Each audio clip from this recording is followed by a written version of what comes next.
And we are back for another industry interview.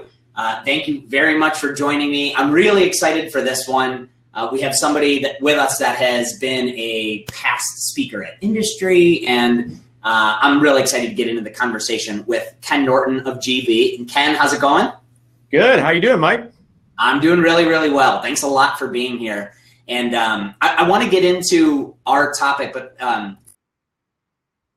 I'd love to introduce what an industry interview is for everybody, because some folks might be joining us for the first time. So these industry interviews, this is something we've been doing for a little while, but basically it's chats with product leaders. So we have had all sorts of product leaders in the past join us, and really this is our chance to get to chat with them about product. This topic in particular, I'm especially interested in, just because, we're going deep on a topic about road mapping, and it's very practical. But here, we're taking a step back and maybe thinking about some things that we don't often think about as product people. So I'm excited for the chat with you, Ken. I do want to let folks know, if you have questions throughout, I definitely want to ask your questions to Ken. So there's a section right at the bottom that says ask a question. It's pretty simple. So go there to ask your question. There is a chat, and definitely invite you to use the chat to introduce yourself and such. But if you place your question in the ask a question section, I'll keep tabs there, and it might be in the middle of our conversation. It might be towards the end, but I will go and reference those and bring those up to Ken as well. So definitely use that. And then also, hopefully you could join us for future sessions like these. If you go to productcollective.com, that has updates on future industry interviews. It also has updates on our newsletter and such, all sorts of things. So definitely invite you to check that out. I think there should be a green button that'll lead you right there. So you could check that out at any time too. And yeah, so anyway, with all that, I'd want to get back to you, Ken, and welcome you. And by the way, that's an awesome background you have right behind you. Thank you. Yeah, it's real. I'm fortunate to be sitting in our San Francisco office today. It's a beautiful day. That's awesome. Well, I am in the T-Rex building here in St. Louis. I actually spoke with a product group last night, so ended up staying the night. And yeah, this is T-Rex building, pretty cool here. It's kind of the startup hub of St. Louis. So thank you very much to T-Rex for hosting me here. Appreciate it. And Ken, I know that we have our conversation. There also is something else that I probably have to do, isn't there? It's funny you mentioned that. I had completely forgotten, but yeah, you and I had a bet, something to do with the Warriors and the Cavs, but I don't remember all the details. Maybe you can refresh the audience. So in 2016, we had a bet where Ken had, because the Cavaliers won, he had to wear a LeBron James jersey at industry. But last year, the Warriors won, and so I am making good on our bet, Ken. A part of me is dying inside, but I'll wear interview until it's just so unbearable I have to take it off. I'll wear your Kevin Durant jersey. I think it looks fantastic. I think it looks terrific. I'm happy for you to keep it on, as long as you want. I don't want to rush you taking it off, but thank you for keeping up with your end of that, because I do remember what it felt like to put that LeBron jersey on a couple of years ago. So thanks for this. This doesn't feel good, Ken. So I will challenge you to renew the bet, although you're down 2 games to nothing. I'm not, we're not going to put it past the Cavs or certainly LeBron. But if you're interested in going, 3, for the third tiebreaker bet, I am more than eager to renew. All right. Well, if the Cavs and Warriors get there, we'll have to. You'll be hearing from me, Ken. All right. All right. That sounds fair. But people definitely didn't tune in to hear about our bet or see me in a awful Kevin Durant jersey. They definitely wanted to hear from you. And actually, I feel like it's sort of, the topic that we're talking about today, it kind of in some ways goes all the way back to when you were with us at industry in 2016, because you've written a couple different essays since then. But one of them sort of stemmed from a talk that you did at industry that, and so I was just wondering if, that talk at industry, essay that you wrote, predicting the future, and then it also, that included a New York Times this is the early. Yeah. Catch give a bit of background on, and even that right into the topic for today. Yeah, no, it does stem from a talk that I gave at Industry, and I think the motivation for that talk was really that if you think about, why companies fail, why technology startups fail, why they succeed, there are often external forces that are, in many ways, sometimes more responsible for the success or failure of the company than, whatever the company was able to do or however they were able to execute or however great their product was. And, you think about, Amazon, for example, a tremendously successful company has just done nothing but grow, and, has really completely changed the way, e-commerce works and the way retail works. But in many ways, they made a huge bet on the growth of the internet, and that is, essentially a rocket ship that they kind of tied themselves to. So as I kind of was thinking about that, and as I spend time with startups in the Google Ventures portfolio, I wanted to think about, well, how should product managers think about the future, think about the world around them? And because we are often so focused in the details, we're on any kind of given day worried about, a very weird bug, or, what is going to be in the next sprint, or what are the engineers working on today. It's maybe particularly hard for us to step up and look at the big picture, maybe even more so than other folks who work in technology. And so what I wanted to challenge the audience to do was to take, to do an exercise to basically step back and try to think about what the world will look like in 30 years. And the reason I picked 30 years is because that's pretty far away.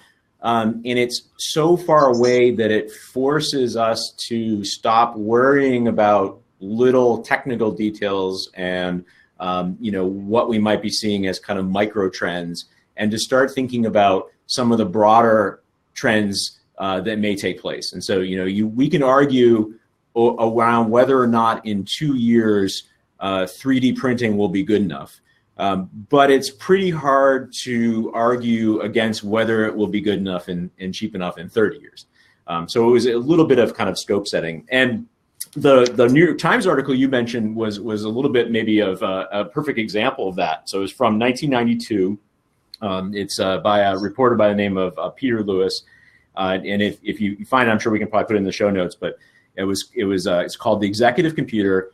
And he had just come back from Mobile 92 conference, which is kind of cool to think that there was a mobile conference in 1992.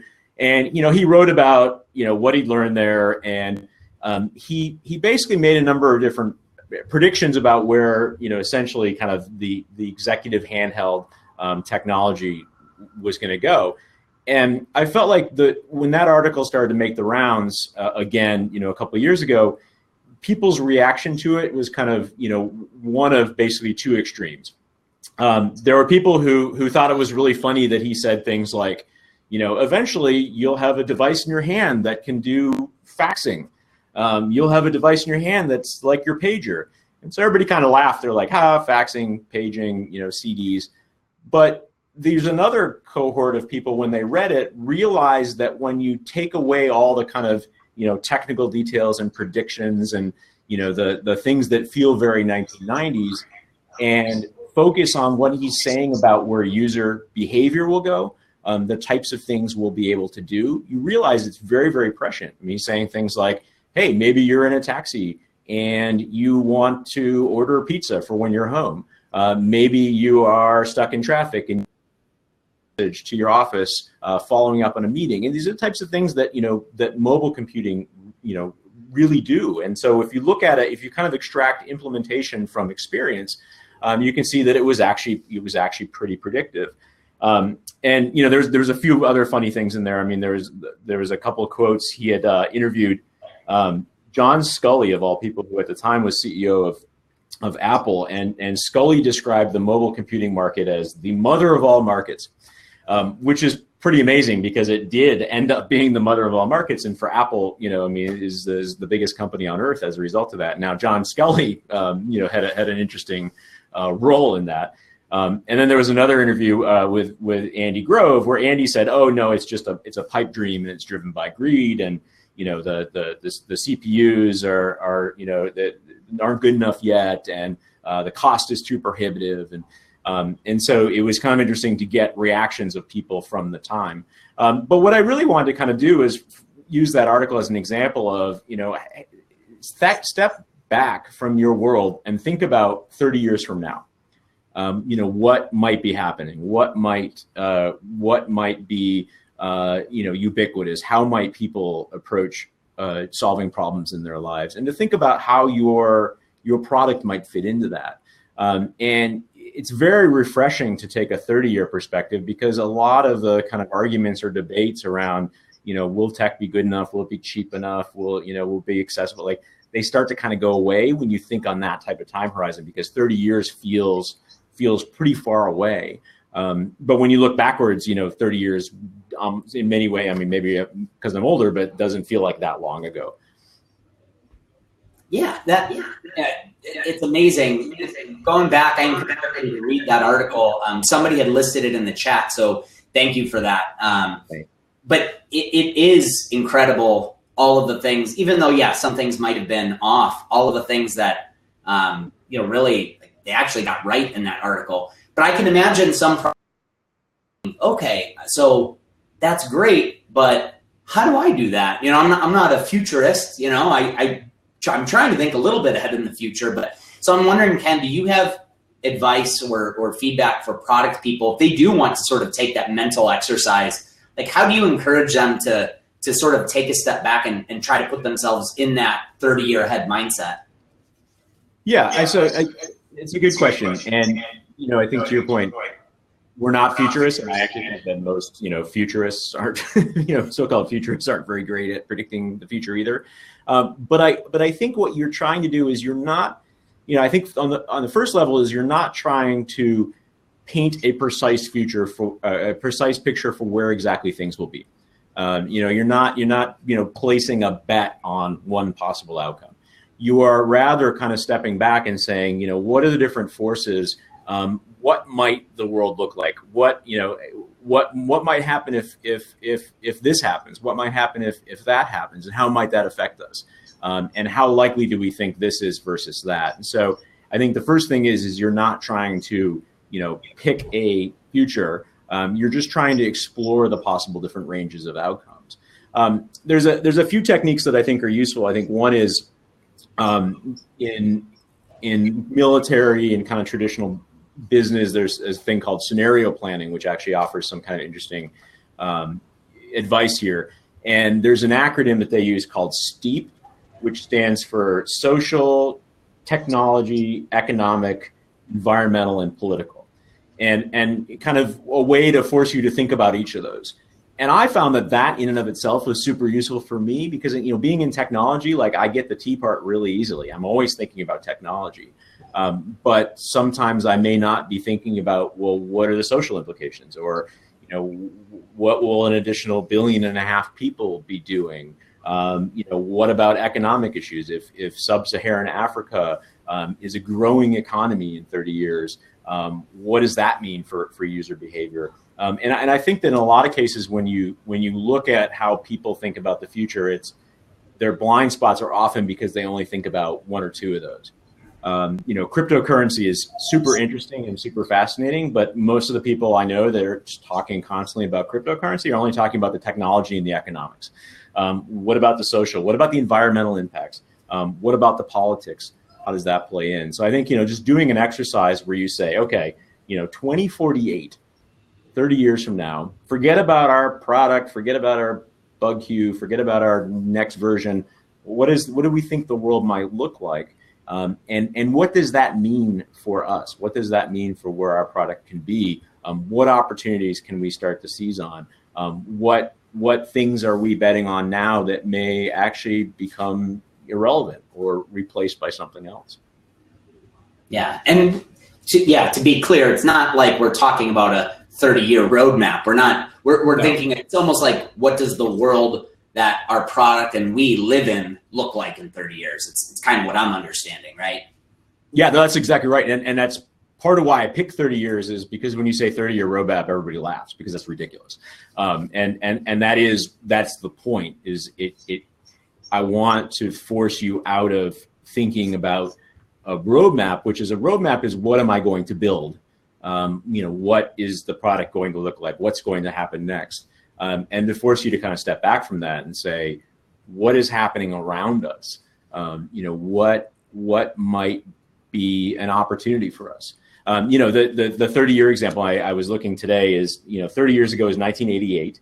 1988 feels like a long time ago, I guess, when you think about technology, but there was, a few really interesting things happened in 1988. Tim Berners-Lee presented the concept for the World Wide Web at CERN for the first time. I noticed that 1988 was the first year that Internet Relay Chat, IRC, was rolled out as a standard. And there was the very first computer virus, the Robert, what they call the Morris worm. This is back when we named viruses after the people who made them. This guy, Robert Morris, who maybe a lot of people know, put the first, kind of computer worm into the wild. And so, I can imagine if you're in 1988, what do each of those potentially mean? Are computer worms a problem or is that ridiculous? And, it's like, well, do you think that there'll come a day where everybody will have a computer? Yeah, probably. That seems like a reasonable bet. I don't know if it's in 20 years or 10 years or 30 years. Well, what does that mean if now every electronic device is subject to viruses? What does that mean for security? IRC, how do people communicate real time with each other? Well, what if they have computers in their homes? What if they have a computer in their hand? What if they have a computer in their pocket? What does that mean? And so I think you could have very easily debated the technology of it. You could argue, about IRC, and we could argue about whether the internet is going to be ubiquitous enough, or whether CPUs are going to be powerful enough. But if you kind of step back and think about, what does this mean for the future of how we will consume technology? Some of those provided some very interesting clues.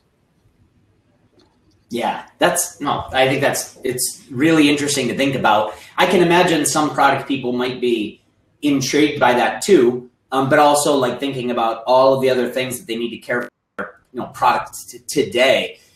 One question I wanted to ask you, do you feel like going through this exercise, like looking ahead 30 years, obviously we won't even know what the world really looks like until 30 years from now. So even if we're trying to envision that, we won't know if we're right until the future. But what benefits, because I imagine there might be benefits today that we could realize by going through an exercise like that. Like what, do you think there are benefits that product people might be able to realize by doing something like that?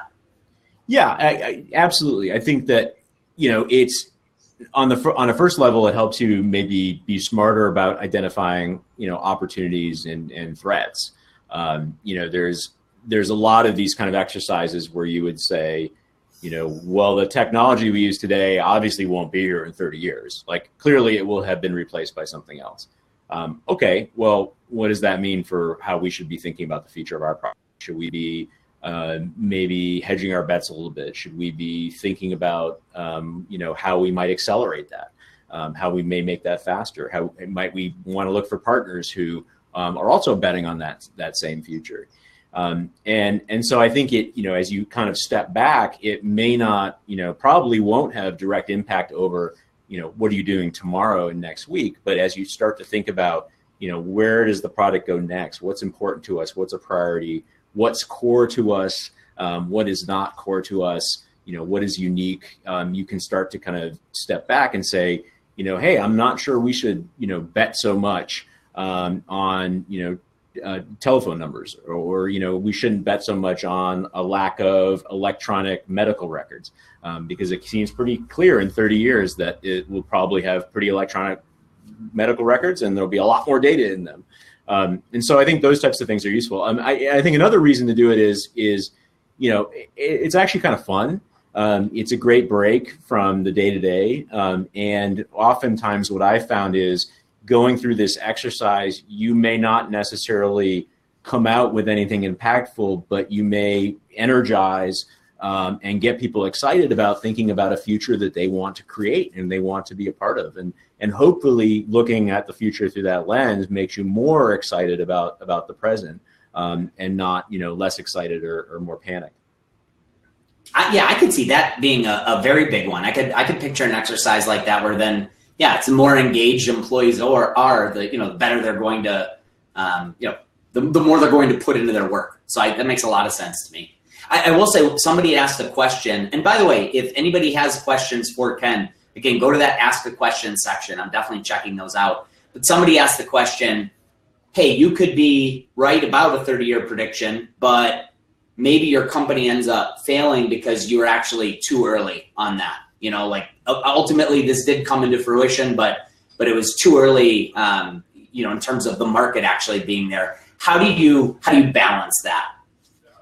You can absolutely, be too early. I think that, the follow-up exercise from this is, drawing the line between today and 30 years from now. So as we kind of, start the exercise of, hey, in 30 years, will we be able to, kind of communicate by voice with anyone, in any computer? Okay, yeah, maybe. And then kind of stepping back and saying, okay, well, what needs to happen for that to happen? And what do we think is the likelihood of that happening? And, what do we think is the pattern of things that need to happen? One of the things I think that is useful about thinking about being to market too early, and I've certainly I've worked on products that were to market too early, and I've known and worked with lots of entrepreneurs who were, and oftentimes it was not necessarily recognizing how many other things need to happen first, and what was in your power versus what's in someone else's power, right? So if you're betting, okay, well, I'm betting that, the mobile, carriers will do X, Y, and Z, and then once they have, then I can do Y. Well, how likely do you think that's going to happen on the pace you want it to happen? What's their motivation? What's their motivation to work with you? How much are you owning your destiny versus betting on someone else? And so sometimes kind of starting at the end point, starting in 30 years and then walking back and realizing, oh, hey, we're building something that assumes this happens, then this happens, then this happens. And these last two things are completely out of our hands. So do we think that that's going to happen? And what pace is that going to happen on? And if we don't think it's going to happen the pace we want, well, maybe we look for a way to leapfrog it, or we make a different bet. Or we make a bunch of different bets on a bunch of different possible outcomes. It resonates with me big time. I had a company in the past, I don't even know if I had shared with you, Ken, but a company called eFuneral. And we started this company, it's a death care company in the internet space, thinking that, hey, we might be a year or two too early, but there were so many external factors, a lot of things we got wrong too ourselves, but we probably were 10 to 15 years too early for a business like that to actually succeed. So, but talking about what is in our control versus what's actually out of our control, we could have done a ton differently that was actually in our control. But even if we did do all of that, all of the things that were out of our control, I don't know if it would have actually made a difference in terms of the business being viable. So yeah, I think that's a great point to bring up.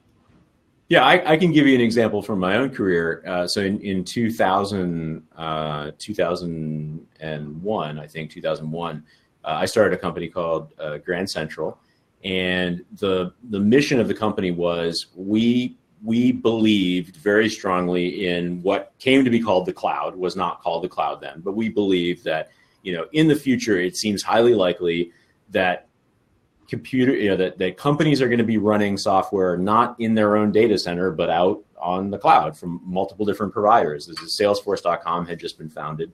And we were big believers. We were like, that is got to be the future. It's too obvious. The benefits are too clear. And we said, well, in a world where you have, some systems that are running in Salesforce and some systems that are running somewhere else and some inside your enterprise, you're going to need to connect them all.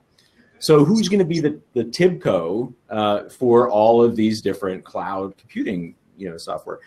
And, now like that was a pretty, you're like, well, gee, that would have been a nice business. Now we were way too early because, we were such early at the adoption curve. So we were assuming, okay, first everybody needs to start migrating to things like Salesforce and and then they need to be using lots of them, and then they need to be using them to run their business, and they now need to get them to all connect. Great, here's when we step in.